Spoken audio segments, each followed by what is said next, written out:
Hello viewers, welcome back to my channel Digi Cosmos. আজি আমি বনাবলৈ লৈছো দৈ পটলৰ নিৰামিষ ৰেচিপি। আৰু এই সুন্দৰ সুস্বাদু ৰেচিপিটো বনাবৰ কাৰণে আমাক লাগিব পটল, পিয়াজ, আদা নহৰু, দুটামান ইলাইচি, কাজু আৰু লগতে লাগিব দৈ। প্ৰথমে মই পটলখিনি ভালদৰে বাকলি গুচাই লৈছো। অলপ বাকলি থাকিব দিছো কাৰণ অলপ বাকলি থাকিলে যেতিয়া আমি ভাজিম প্ৰথমে ফ্ৰাই কৰিব লাগিব। প্ৰথমে ফ্ৰাই কৰিলে ফ্ৰাইখিনি ভাল হৈ থাকিব। তাৰ পিছত লাগিব আদা নহৰু, তাৰ পিছত পিয়াজখিনি এনেকৈ কাটি লৈছো আৰু লগতে কেইটামান কাজু লৈ লৈছো। আৰু তাৰ পিছত নেক্সট লাগিব যেহেতু দৈ পটল। এতিয়া কেৰাহীত তেল ঢালি তেলখিনি ভালদৰে গৰম হ'বলৈ দিছো আৰু তেলখিনি ভালদৰে গৰম হোৱাৰ পাছত লগে লগে পটলখিনি দি দিছো আৰু এনেদৰে পটলখিনি দি দিব লাগিব। নেক্সট পটলখিনি ভালদৰে ভাজিব লাগিব। অলপ ৰংচঙীয়া হ'লে ভাল হয় আৰু ভাজি থাকোঁতে তাতে নিমখ আৰু হালধি দিব লাগিব অলপ ৰঙৰ কাৰণে।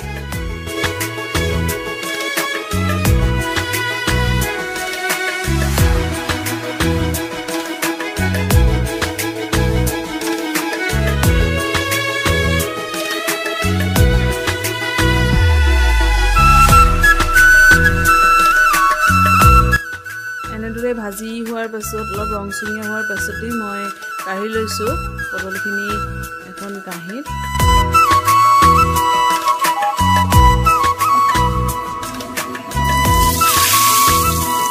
তাৰপিছত সেইখিনি তেলতে মই তেজপাত দি দিছো। তেজপাতৰ পিছত মই মিক্সিত পিচি থোৱা পিঁয়াজ, আদা নহৰু এইখিনি মই দি দিছো আৰু এইখিনি দি মই ভালদৰে অলপ 2 মিনিটমান এনেদৰে লৰাই আছোঁ কাৰণ পিঁয়াজ আৰু নহৰুৰ যিহেতু গোন্ধ, সেই গোন্ধটো বা কেঁচা যি ভাৱ, সেই কেঁচা ভাৱটো মই নোহোৱা কৰিবৰ কাৰণে এনেদৰে ভাজি লৈছোঁ। তাৰপিছত সোৱাদ অনুসৰি নিমখ, তাৰপৰা হালধি,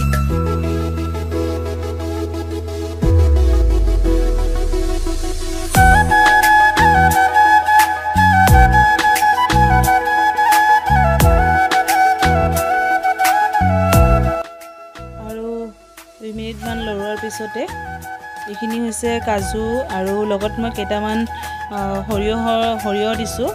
সৰিয়হৰ গুটি কেইটামান কাজুৰ সৈতে মই একেলগে মিক্সিত পিচি লৈছোঁ আৰু সেইখিনি মই দি দিছোঁ।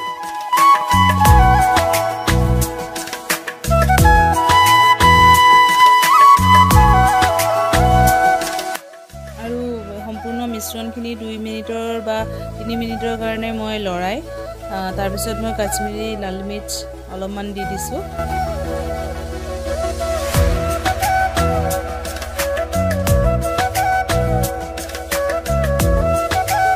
মিশ্ৰণটো ভালদৰে সিজাৰ পিছত মই ইয়াতে দৈখিনি দি দিছোঁ।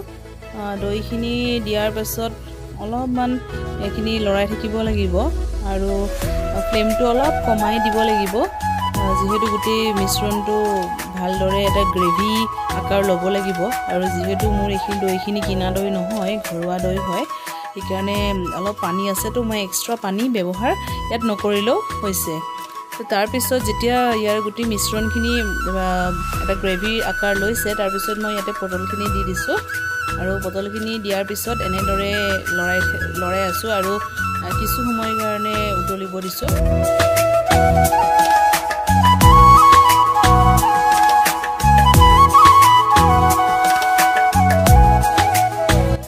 ভালদৰে উতল অহাৰ লগে লগে মই ইয়াতে কেইটামান কাটি থোৱা জলকীয়া দি দিছোঁ আৰু মোৰ জাষ্ট ৰেচিপিটো শেষ হ'ব হৈছে। অতি কম সময়ত খোৱা বা ৰেডি কৰিব পৰা এটা ৰেচিপি হয়। যিহেতু গৰমৰ দিন, পটল সহজে উপলব্ধ হয় বজাৰত বা আপোনালোকৰ ঘৰতেও থাকিব পাৰে। তো এনেদৰে উতল অহাৰ পাছত এইটো জাষ্ট খাবৰ কাৰণে ৰেডি হৈ গৈছে।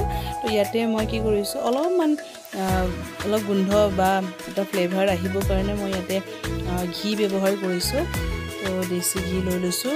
ইয়াতে মই বেছি ঘি প্ৰয়োগ নকৰোঁ যিহেতু আমি ঘৰতে খাম, সেইকাৰণে মই জাষ্ট 1 চামুচ ঘি মই ইয়াত দিছোঁ আৰু তাৰ দিয়াৰ পিছত মই গোটেই মিশ্ৰণটো নমোৱাৰ আগে আগে ঘি ব্যৱহাৰ কৰিছোঁ আৰু এয়া খাবৰ কাৰণে একদম ৰেডি হৈ আছে দেখাত কেনেকুৱা হৈছে বাৰু খাই কিন্তু বহুত ভাল লাগিছে টেষ্টিও হৈছে বহুত বেছি ভাল পাইছে মোৰ ঘৰৰ সকলোৱে খাই বহুত ভাল পাইছে ভাতৰ লগত খালে সকলোৱে দুপৰীয়া আহাৰ গ্ৰহণ কৰিলে সকলোৱে বহুত ভাল পাইছে আপোনালোকে কমেণ্ট ছেকশ্যনত জনাব পাৰে দেখি কেনেকুৱা লাগিছে বা ইয়াৰ কালাৰ বা কেনেকুৱা হৈছে আপোনালোকে জনাব পাৰে আৰু চেনেলটো যদি প্ৰথমবাৰৰ কাৰণে চাই আছে প্লিজ ছাবস্ক্ৰাইব কৰিবলৈ নাপাহৰিব please like comment and share thank U